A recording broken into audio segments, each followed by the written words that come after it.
This is the 2001 UK 2 pence coin, a small copper-plated steel piece with a design that carries royal symbolism and historical depth.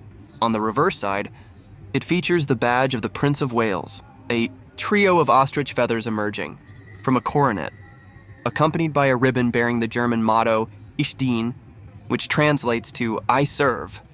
This emblem has been associated with the heir to the British throne for centuries, giving the coin a regal heritage. By 2001, the composition of the 2 pence coin had shifted from bronze to copper-plated steel, a cost-saving move by the Royal Mint.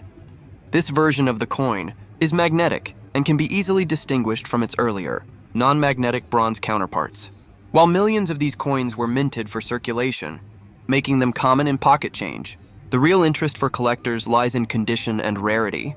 Circulated examples generally hold face value, but uncirculated or high-grade coins graded MS-65 or above by professional grading services can sell for between $1,000 to $3,000. Special proof versions, which were struck with extra care and detail for collectors, may be worth $5,000 to $6,000, or more depending on demand and preservation.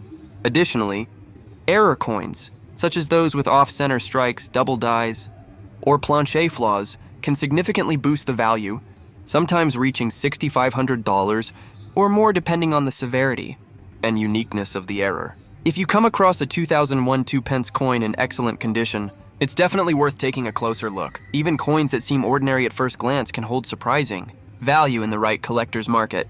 Keep an eye out. And always check your change. There could be a small treasure waiting to be discovered. Follow for more detailed coin stories and hidden gems in your pocket.